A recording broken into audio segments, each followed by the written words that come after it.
ये अमित शाह के आवास के बाहर से मैं आपको तस्वीरें दिखा रहा हूँ। भारी पुलिस का जाप्ता यहाँ पर मौजूद। दोस्तों बहुत बहुत स्वागत करता हूँ आप सभी का। कहते हैं कि जब सड़कें सूनी हो जाती हैं तो संसद आवारा हो जाती है, लोकतंत्र कमजोर हो जाता है। लेकिन अब ऐसा लग रहा है कि हमारे देश में लोकतंत्र मजबूत हो रहा है।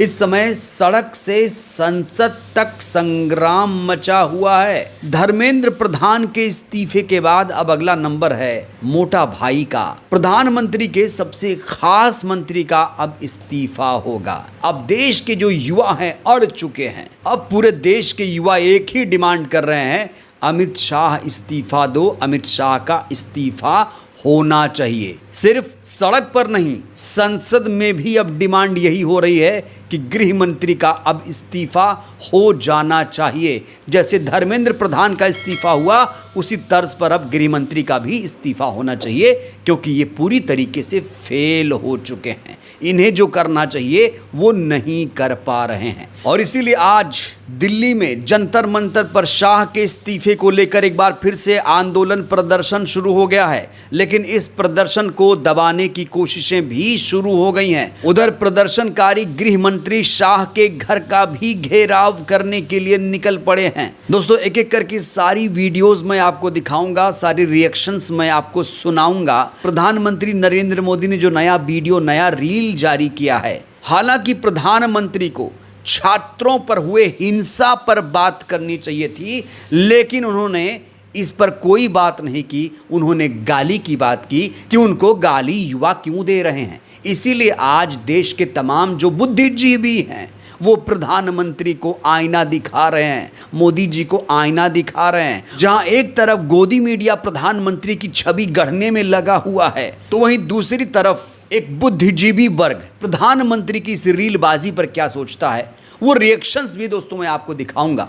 आज की वीडियो हमेशा की तरह इंपॉर्टेंट है, तो आपसे गुजारिश है वीडियो पूरा देखिएगा, जिससे मुद्दा आपको आसानी से समझ में आ जाए। तो सबसे पहले मैं वीडियो की शुरुआत इस तस्वीर से करना चाहता हूं। यहां देखिए दोस्तों, ये दिल्ली की तस्वीर बताई जा रही है। आपको बता दें, दिल्ली के जंतर मंतर पर शाह के इस्तीफे को लेकर आंदोलन शुरू हो चुका है और जो प्रदर्शनकारी हैं वो शाह के घर की तरफ बढ़ रहे थे। उससे पहले ही शाह के आवास के बाहर सुरक्षा किस तरीके की है, ये तस्वीरें आप देखिए। शाह के घर का घेराव करने जा रहे थे प्रदर्शनकारी, आंदोलनकारी, लेकिन उससे पहले ही शाह के घर के बाहर सुरक्षा कड़ी कर दी गई है। दोस्तों ये बहुत बड़ी बात है। पिछले 12 सालों में जो नहीं हुआ वो अब हो रहा है। सोचिए कितनी बड़ी बात है। पहले क्या किसी ने गृह मंत्री का इस्तीफा मांगा?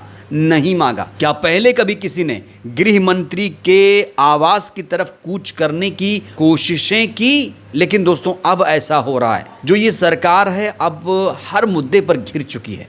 इस सरकार को जवाब देते नहीं बन रहा है। इस सरकार के पास सवालों का कोई जवाब नहीं है। और सबसे बड़ा सवाल यही है कि 20 जुलाई को दिल्ली के जंतर मंतर पर जब लाठीचार्ज हुआ था, पैलेट गन का इस्तेमाल किया गया था, छात्रों पर AK-47 भी कहीं कहीं चलाई गई थी, तो सवाल यह है कि ये किसके आदेश पर चलाई गई थी? क्या ये आदेश गृह मंत्री ने नहीं दिया था, या फिर उन्हें इस बात की जानकारी ही नहीं थी?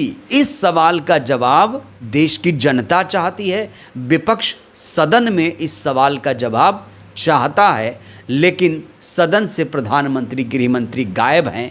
किसी भी सवाल का प्रधानमंत्री सदन में जवाब नहीं दे पा रहे हैं। और इसीलिए एक बार फिर से अब युवाओं ने आंदोलन का रास्ता पकड़ लिया है। मोदी जी, अब आप में हिम्मत है ना, तो जरा कह दो अपने पुलिस से कि लाठी चार्ज कर दे लोगों पे। अब आपके बस की बात नहीं है। ये प्रोटेस्ट अब आपको सुधार के मानेगी, इस सिस्टम को सुधार के मानेगी। जब से दिल्ली के जंतर मंतर पर आंदोलन शुरू हुआ, प्रधानमंत्री लगातार युवाओं से कनेक्ट करने की कोशिश कर रहे हैं, लेकिन उन्हें जिन मुद्दों पर बात करनी चाहिए उस मुद्दे पर बात नहीं करते हैं। युवा धर्मेंद्र प्रधान के इस्तीफे की डिमांड कर रहे थे, इन्होंने धर्मेंद्र प्रधान के इस्तीफे पर कोई बात नहीं की। युवा अब शाह का इस्तीफा मांग रहे हैं, ये शाह के इस्तीफे पर कोई बात नहीं कर रहे हैं। 20 जुलाई को दिल्ली के जंतर मंतर पर लाठीचार्ज हुआ युवाओं पर, लाठीचार्ज के मसले पर ये कोई बात नहीं कर रहे हैं। युवाओं पर गोली चलाई गई, उस पर कोई बात नहीं कर रहे हैं। ये बात क्या कर रहे हैं कि हमें गाली दी जा रही है। तो ये नमूना क्या इनको याद नहीं है? ये नमूना, ये इनका जो सांसद है विधूड़ी, जो सदन में एक मुस्लिम सांसद को गाली दे रहा था, आतंकवादी बोल रहा था, तब इन्हें दुख क्यों नहीं हुआ? कहा तो यही जा रहा है कि जिन्होंने आग लगाई अब वही धुआं देखकर परेशान हैं। प्रधानमंत्री जी को अपनी गाली तो दिखती है, लेकिन उन्होंने अतीत में जो किया शायद वो भूल गए। ये रुपये कौन कौन विधवा थी जो लेती थी? ये कांग्रेस की कौन सी विधवा थी जिसके खाते में रुपया जाता था? किसी ने 50 करोड़ की गर्लफ्रेंड देखी है? 50 करोड़ की गर्लफ्रेंड ये गरीब देश में। दोस्तों आपको याद दिला दें, दिल्ली के जंतर मंतर पर जब आंदोलन हुआ था तो रुचिका सिंह नाम की लड़की ने प्रधानमंत्री पर आपत्तिजनक शब्दों का प्रयोग किया था। हालांकि प्रधानमंत्री पर इस तरह की टिप्पणी नहीं करनी चाहिए, लेकिन युवाओं का आक्रोश इतना ज्यादा था कि वो संभाल नहीं पाए। इस बीच कॉकरोच जनता पार्टी के चीफ अभिजीत दीपके का भी ताजा रिएक्शन आ चुका है। अभिजीत दीपके ने रुचिका सिंह का समर्थन कर दिया। उन्होंने कहा कि गाली देना कोई अपराध नहीं है। सुनिए अभिजीत दीपके ने क्या कहा। हेलो एवरीवन, मैंने अभी देखा कि एक लड़की के ऊपर गाली देने के लिए केस किया गया है। तो एक बात तो ये है कि अगर आप केस कर रहे हो गाली देने के लिए, तो उन बीजेपी के आईटी सेल पर कब केस किए जाएंगे जो इतने सालों से लड़कियों को गंदी गंदी गालियां ऑनलाइन दे रहे थे? क्या क्या शब्द इस्तेमाल नहीं कर रहे थे वो लड़कियों के लिए? कहीं से भी वो इज्जत नहीं कर रहे थे लड़कियों की, और वो लोग प्राउडली अपने बायो में लिखते थे फॉलोड बाय पीएम मोदी। ऐसे लोगों ने लड़कियों को गंदी गंदी गालियां दी है, उनके ऊपर केस कब होंगे? और बात बस बीजेपी आईटी सेल तक नहीं है, इनके मेंबर ऑफ पार्लियामेंट जो है रमेश बिधूड़ी जी, उन्होंने किन शब्दों का इस्तेमाल किया था एक फेलो मेंबर ऑफ पार्लियामेंट के लिए सबको याद है। यूपी के जो सीएम है योगी आदित्यनाथ, उनका एक वीडियो भी आया था जहां पर जो एनआई का कैमरा पर्सन था उसके लिए भी उन्होंने गालियां दी थी। तो ये क्या चल रहा है? इस देश में दो कानून चल रहे हैं क्या? यूथ के लिए एक अलग कानून है और बीजेपी और उनके नेताओं के लिए अलग कानून है। और गाली देना कोई अपराध नहीं है, गाली देना इज नॉट अ क्राइम। अगर कोई गाली देता है वो बुरा हो सकता है, वो बुरी बात हो सकती है, तो उसको आप समझाइए, उसको आप कहिए कि गाली मत दो। लेकिन केस किस बात पर किया जा रहा है? अगर गाली देने पर केस करना पड़े तो सबसे ज्यादा केसेस जो होंगे वो बीजेपी आईटी सेल पर होंगे, क्योंकि सबसे ज्यादा औरतों को गंदी गंदी गालियां उन्होंने दी है, और बीजेपी के नेताओं पर होगी जिन्होंने इतनी गंदी गालियां इतने सालों से दी और पार्लियामेंट के अंदर भी दी है।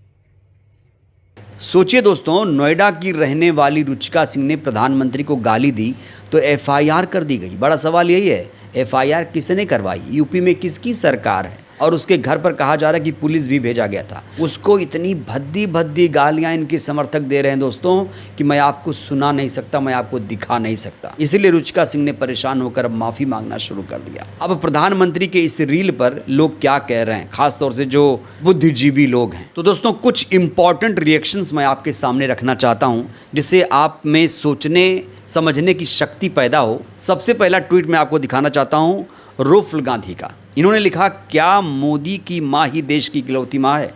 इसके भक्त पिछले 12 साल से दिन रात लोगों को माँ की गाली दे रहे हैं, लेकिन विक्टिम फिर भी यही बनते हैं हर बार। देश में माँ की गाली देने का कल्चर इन्होंने ही बढ़ाया है। मोदी को देश की माताओं से माफी मांगनी चाहिए। प्रियंका भारती ने प्रधानमंत्री के रील पर ट्वीट करते हुए कहा है, प्रधानमंत्री कह रहे हैं कि बेटियां इतनी गंदी गालियां कैसे दे सकती हैं? उन्हीं बेटियों को संघियों के द्वारा बलात्कार करने की धमकी दी जा रही है। आपकी पालतू मीडिया उनकी निजता का हनन कर रही है।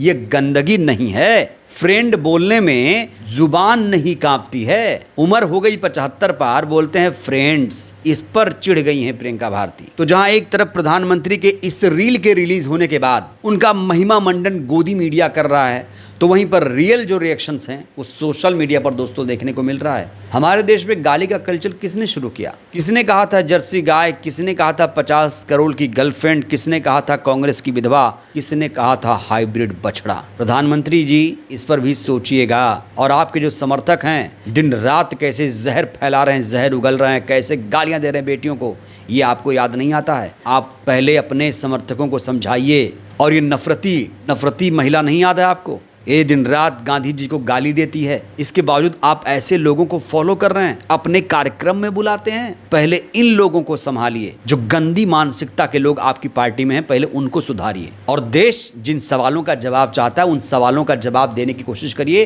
तब लाइव आने का मकसद पूरा हो पाएगा। ये एक तरफा बातें करने से, मन की बात करने से बच्चों को शांति नहीं मिलेगी। बच्चों को शांति तभी मिलेगी जब उनकी डिमांड पूरी होगी। डिमांड यही है, शाह इस्तीफा दें। बहरहाल दोस्तों, इस वीडियो में इतना ही। क्या लगता है, मोदी जी अपने कैबिनेट से शाह को निकाल देंगे?